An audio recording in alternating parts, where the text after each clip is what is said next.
रहे हैं prime TV, सच साहस सरोकार।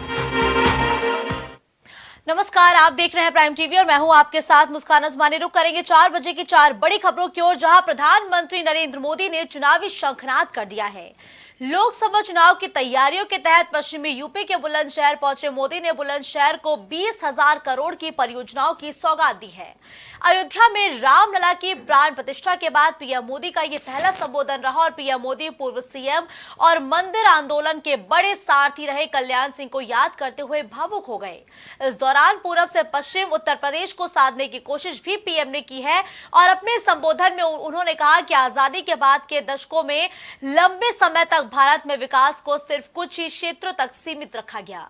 देश का एक बहुत बड़ा हिस्सा विकास से वंचित रहा। इसमें उत्तर प्रदेश भी है, जहां देश की सबसे ज्यादा आबादी बसती थी। उस पर उतना ध्यान नहीं दिया गया। ये इसलिए हुआ क्योंकि लंबे समय तक यहां सरकार चलाने वालों ने शासकों की तरह बर्ताव किया। कार्यक्रम के दौरान CM Yogi Adityanath, BJP state president Bhupendra Chaudhary भी इस कार्यक्रम में मौजूद रहे। रामलला के सानिध्य में कहा था कि प्राण प्रतिष्ठा का कार्य संपन्न हुआ, अब राष्ट्र प्रतिष्ठा को नई ऊंचाई देने का समय है। पाइपलाइन, पानी, सीवेज, मेडिकल कॉलेज और औद्योगिक शहर से जुड़े हुए हैं। आज यमुना और रामगंगा की स्वच्छता से जुड़े प्रोजेक्ट का भी लोकार्पण हुआ है। मैं बुलंदशहर सहित पश्चिमी उत्तर प्रदेश के सभी मेरे परिवारजनों को इसके लिए बहुत बहुत बधाई देता हूं।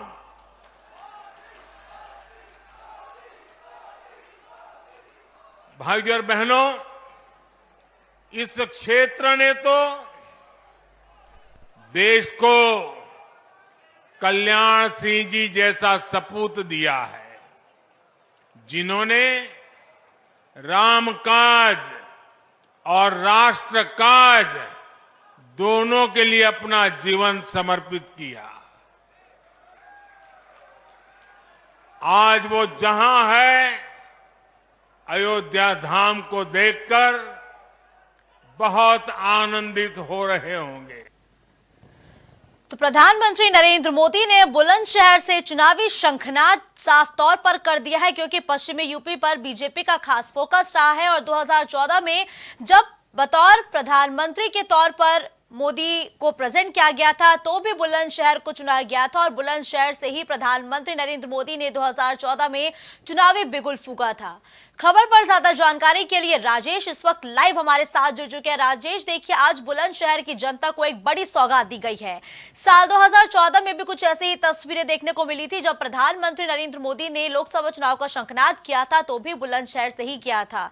साफ तौर पर राजेश, अगर माना जाए तो पश्चिमी यूपी पर बीजेपी का खास फोकस तो है ही, लेकिन इस फोकस की वजह क्या है कि साफ तौर पर हर एक कार्यक्रम की शुरुआत बीजेपी पश्चिमी यूपी से ही क्यों करती है?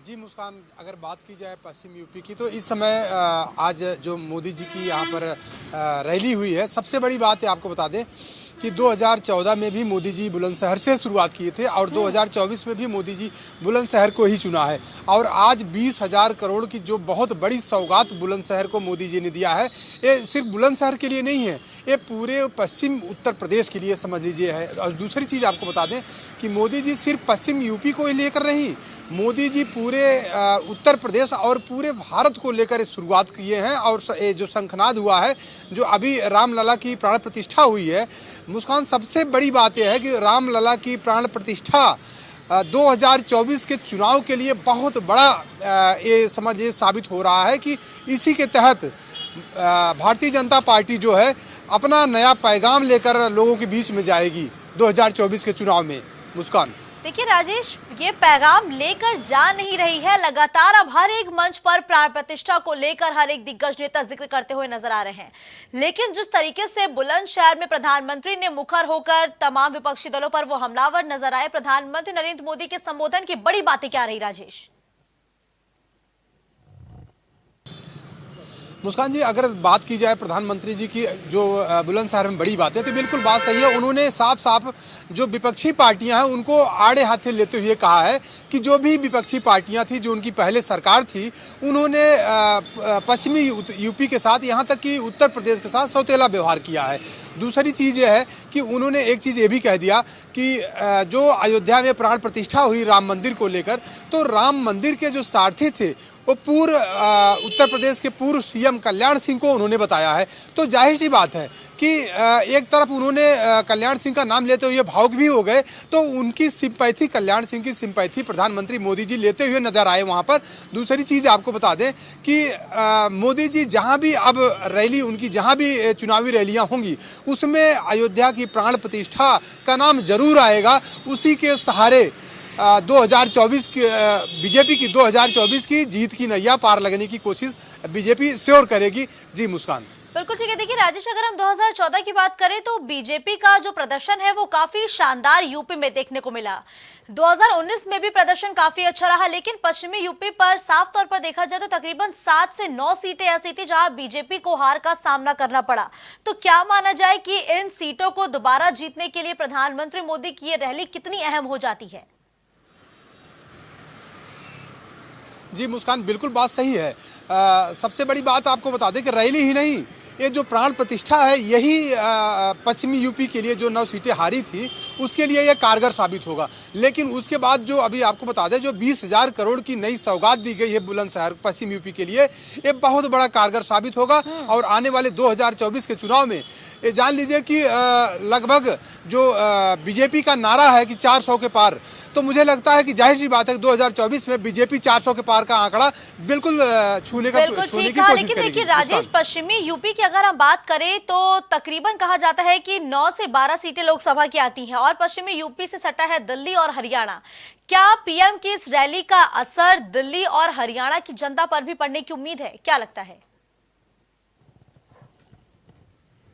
जी बिल्कुल मुस्कान, अगर बात की जाए दिल्ली और हरियाणा, देखिए दिल्ली से सटा हुआ एनसीआर है और पश्चिम यूपी में ही एनसीआर भी आता है। तो जाहिर सी बात है, जो इतनी बड़ी सौगात प्रधानमंत्री मोदी ने दिया है, तो जाहिर सी बात है कि इतनी बड़ी सौगात पाकर पश्चिम यूपी बिल्कुल एकदम गदगद हो गई है। और आने वाले 2024 के चुनाव में जाहिर सी बात है कि मोदी को और भारतीय जनता पार्टी को सपोर्ट करने के लिए बिल्कुल तैयार होगी। और सबसे बड़ी बात यह है कि जो अभी अयोध्या में जो प्राण प्रतिष्ठा हुई, सबसे बड़ा ये जो है मोदी का मैजिक इसी प्राण प्रतिष्ठा से चलेगा। और 2024 में प्रधानमंत्री मोदी बिल्कुल इसी के सहारे अपनी नैया पार लगाएंगे। जी बिल्कुल ठीक है। धन्यवाद राजेश इस खबर पर हमारे साथ जुड़ने के लिए।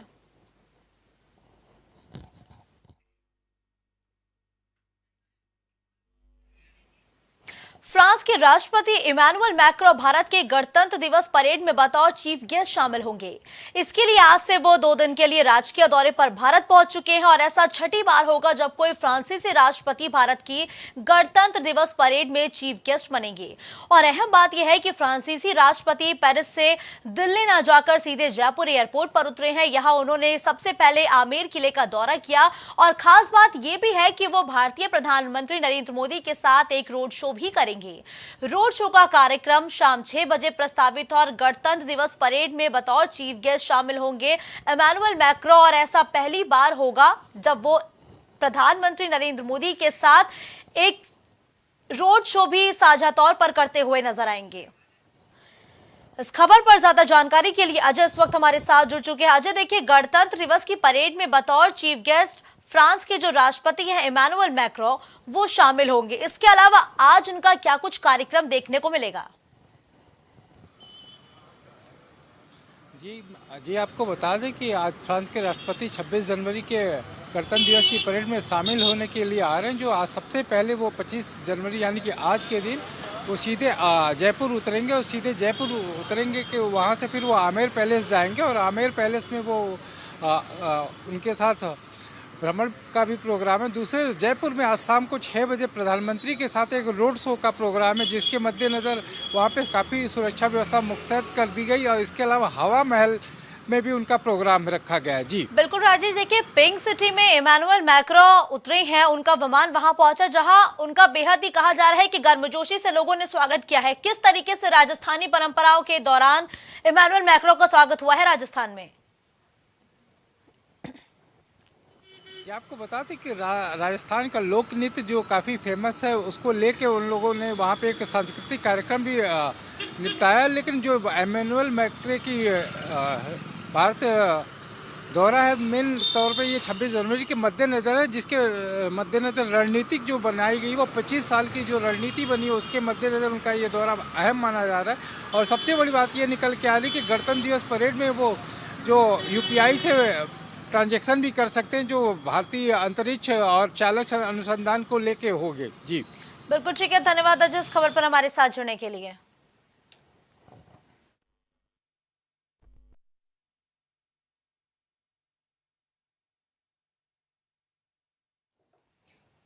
रामचरितमानस पर कथित विवादास्पद टिप्पणी को लेकर मुकदमे का सामना कर रहे समाजवादी पार्टी के नेता स्वामी प्रसाद मौर्य को फिलहाल सुप्रीम कोर्ट से बड़ी राहत मिल गई है।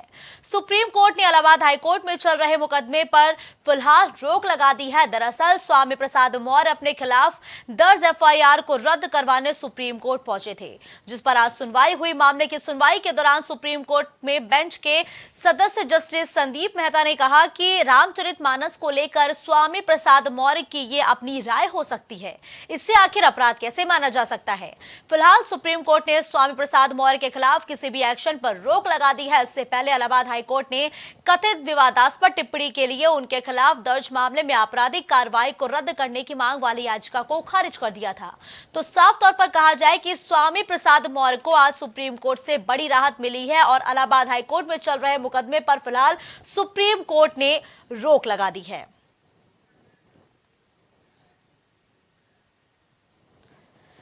तो देखिए, रामचरितमानस पर जो विवादास्पद टिप्पणी स्वामी प्रसाद मौर्य ने की थी, उस पर अब स्वामी प्रसाद मौर्य को सुप्रीम कोर्ट से बड़ी राहत मिली है। कोर्ट ने फिलहाल मुकदमे पर रोक लगाई है और साथ ही कहा है कि ये स्वामी प्रसाद मौर्य की अपनी निजी राय हो सकती है, इसे आखिर अपराध की श्रेणी में कैसे रखा जाए।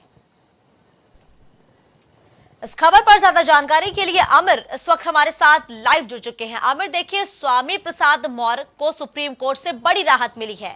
इस दौरान इलाहाबाद हाईकोर्ट में जो मुकदमा चल रहा था उस पर सुप्रीम कोर्ट की तरफ से रोक लगा दी गई है, लेकिन सुप्रीम कोर्ट की तरफ से आज बड़ी बातें स्वामी प्रसाद मौर्य के पक्ष में क्या कुछ कही गई है? जी मुस्कान, देखिए आपको बता दें, स्वामी प्रसाद मौर्य अपने विवादित बयानों के लिए लगातार जाने जाते हैं। वो लगातार जो है कभी सनातन धर्म को लेकर और कभी अन्य तरह से धर्म को लेकर जो है विवादित बयान देते हैं, जिसको लेकर उनकी जो है पार्टी में भी जो है बहुत विरोध हुआ था और अन्य पार्टियों ने भी बहुत विरोध किया था। उसी को लेकर जो सुप्रीम कोर्ट पहुंचे थे वो, जिसमें आज उनको सुप्रीम कोर्ट से बड़ी राहत मिली है और सुप्रीम कोर्ट ने कहा है कि जो ये उनकी अपनी निजी राय हो सकती है, तो एक तरह से देखा जाए उनके लिए ये बड़ी राहत है। बिल्कुल ठीक कहा आपने कि ये राहत तो बड़ी है। क्या स्वामी प्रसाद मौर्य को जो राहत मिली है उसके बाद उनकी कोई प्रतिक्रिया? जी देखिए, जो है अब सुप्रीम कोर्ट से जब राहत मिल गई है तो जाहिर सी बात है उसके बाद भी उनकी क्या प्रतिक्रिया आती है तो आने वाला समय बताएगा। लेकिन वो जिस तरह से अपने विवादित बयानों के लिए जाने जाते हैं, तो अगर सुप्रीम कोर्ट से राहत मिली है तो हो सकता है कि वो ना रुके अपने बयानों से और आगे भी बढ़ें। तो ये तो आने वाला समय ही बताएगा। एक मुकदमे में तो फिलहाल उन्हें राहत मिल गई है, लेकिन कई ऐसे मुकदमे भी है जो अभी लगातार चल रहे हैं, क्योंकि स्वामी प्रसाद मौर्य की जो विवादित टिप्पणियां हैं वो लगातार देखने को मिल रही है, थमने का नाम नहीं ले रही है। क्या अन्य मामले भी सुप्रीम कोर्ट तक स्वामी प्रसाद मौर्य लेकर जा सकते हैं कि उन्हें राहत मिल जाए? जी देखिए, जो सुप्रीम कोर्ट का जो मामला है, जब वो अगर अपनी इन टिप्पणियों के मामले में या और जो अन्य हाई कोर्ट से जो केस चल रहे हैं उसको लेकर अगर वो जाएंगे सुप्रीम कोर्ट, तो ये तो आने वाला समय ही या सुप्रीम कोर्ट के निर्णय के बाद ही तय होगा कि जो उसको मतलब वो किस तरह से उसको देखेंगे। बिल्कुल ठीक है, धन्यवाद आमिर इस खबर पर हमारे साथ जुड़ने के लिए।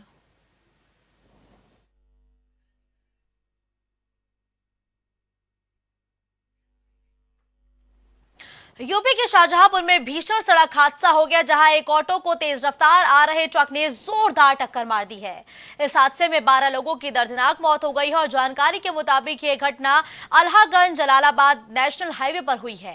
टैक्सी में सवार सभी लोग गंगा स्नान के लिए जा रहे थे, तभी रास्ते में यह हादसा हो गया और खबर के मुताबिक शाहजहांपुर फर्रुखाबाद मार्ग पर अल्लाहगंज थाना क्षेत्र के सुखी गांव के पास ट्रक और ऑटो के बीच ये जबरदस्त टक्कर हुई है और मरने वालों में 3 महिलाएं, एक बच्चा और 8 पुरुष भी शामिल हैं। ये सभी थाना मदनापुर क्षेत्र के धमगड़ा गांव के रहने वाले थे और पौष पूर्णिमा के मौके पर घटिया घाट गंगा स्नान के लिए जा रहे थे। घटना के बाद वहां चीख पुकार मच गई। उधर ऑटो को टक्कर मारने के बाद भी ट्रक नहीं रुका और ड्राइवर मौके से फरार हो गया और ग्रामीणों ने आरोप लगाया कि ट्रक ड्राइवर को 12 किलोमीटर तक उसका पीछा किया गया, जिसको पकड़ लिया गया और घटना की सूचना मिलते ही पुलिस प्रशासन भी मौके पर पहुंच गया है। आज सुबह करीब 10:30 बजे ये अल्लाहगंज थाना क्षेत्र के अंतर्गत जो ग्राम सुखसुगी है, इसके पास में एक एक्सीडेंट हुआ है, जिसमें एक कंटेनर और एक ऑटो के बीच में जो कोहरे के बीच में टक्कर हुई है, जिसमें करीब 12 लोगों की कैजुअल्टी हुई है, जिसमें 8 पुरुष हैं और 3 महिलाएं हैं और एक बच्चा है। जो अभी तक प्रारंभिक सूचना प्राप्त हुई है उसके अनुसार ये है कि ये सभी लोग जो दमगड़ा ग्राम है मदनापुर का, वहाँ से जो आपका पांचाल घाट है वहाँ पर स्नान के लिए जा रहे थे। इन्होंने गांव से ही अपना जो टेम्पो है वो किया था और उसके बाद वहाँ से ये आ रहे थे, तो यहाँ पर ये एक्सीडेंट हुआ है। एक्सीडेंट के बाद में जो 12 लोग हैं उनकी कैजुअल्टी हुई, उनको हमने पीएम के लिए भेजा है। मौके पर सभी अधिकारीगण हैं, उनका जल्द से जल्द पीएम करवाया जाएगा और साथ में जो गंभीर धाराएं हैं उनमें मुकदमा भी लिखा जाएगा। जो कंटेनर है उसको डिटेन कर लिया गया है और जो उसका ड्राइवर वो भागा हुआ है उसके लिए टीम लगा दी गई है, उसको जल्दी अरेस्ट किया जाएगा। तो खबर शाहजहांपुर से है, जहां रफ्तार का कहर देखने को मिला। इस दौरान ऑटो और ट्रक में जोरदार भिड़ंत हो गई है और इस सड़क हादसे में 12 लोगों की मौत की खबर है, जिसमें 3 महिलाएं, एक बच्चा और 8 पुरुष शामिल बताए गए हैं। फिलहाल मौके पर पहुंची पुलिस ने सभी के शवों को कब्जे में लेकर पोस्टमार्टम के लिए भेज दिया है और साथ ही बताया गया है कि इस हादसे के बाद ट्रक ड्राइवर फरार हो रहा था, लेकिन 12 किलोमीटर तक पीछा करते हुए मौके पर मौजूद लोगों ने ट्रक ड्राइवर को पकड़ लिया, पुलिस को सौंप दिया है। फिलहाल जो अपडेट सामने आ रही है वो ये है कि गंगा स्नान के लिए सभी यात्री जा रहे थे, जिनकी सड़क हादसे में मौत हो चुकी है और इस भीषण सड़क हादसे में 12 लोगों की मौत की पुष्टि की जा चुकी है। कमील इस खबर पर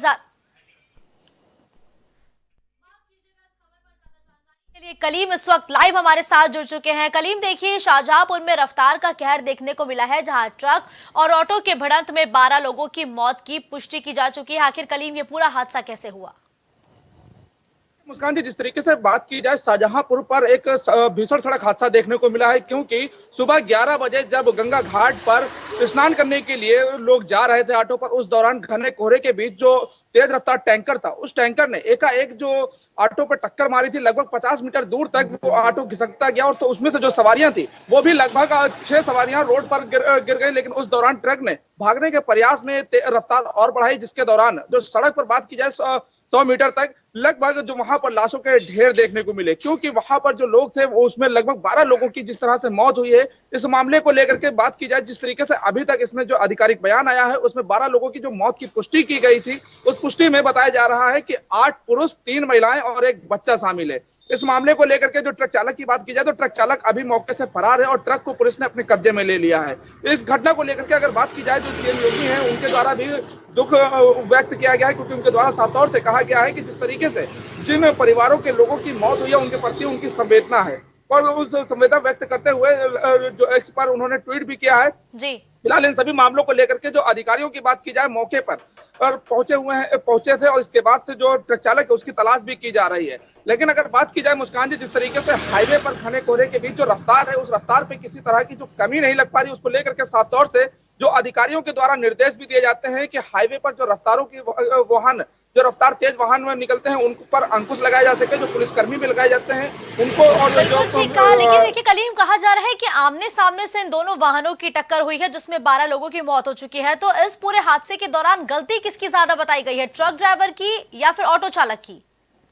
देखिए मुस्कान जी, जिस तरीके से बात की जाए, जो आमने सामने की जो भिड़ंत बताई जा रही है, उस मामले को लेकर के फिलहाल अधिकारियों ने इस मामले को लेकर के साफ कहा है कि आमने सामने की जो भिड़ंत है उसको लेकर के अभी किसी तरह का बयान जारी नहीं किया गया। लेकिन ये जरूर कहा गया कि जिस तरीके से उसी रोड पर ऑटो भी चल रहा था और जो टैंकर था वो भी तेज रफ्तार में आ रहा था, इस दौरान जो हादसा हुआ है उसी हादसे में 12 लोगों की मौत हुई है। फिलहाल जो मृतक थे, मृतक का किसी तरफ से कोई अभी जो लोग हैं उनके द्वारा किसी तरह की ये बात पुष्टि नहीं हो पा रही कि आखिर ऑटो की गलती थी या फिर टैंकर की, में मौत तो हो गई है, क्या मुआवजे की कोई खबर निकल के सामने आ रही है क्या?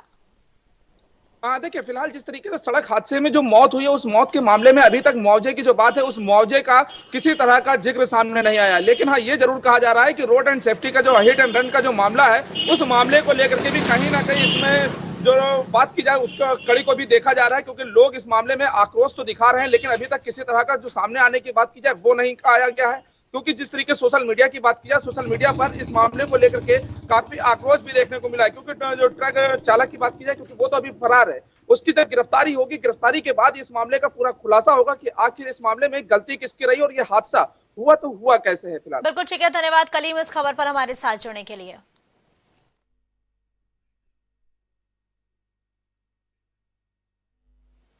खबरों का सिलसिला यूं ही जारी रहेगा। देश और दुनिया की तमाम बड़ी खबरों के लिए आप देखते रहिए प्राइम टीवी। कुछ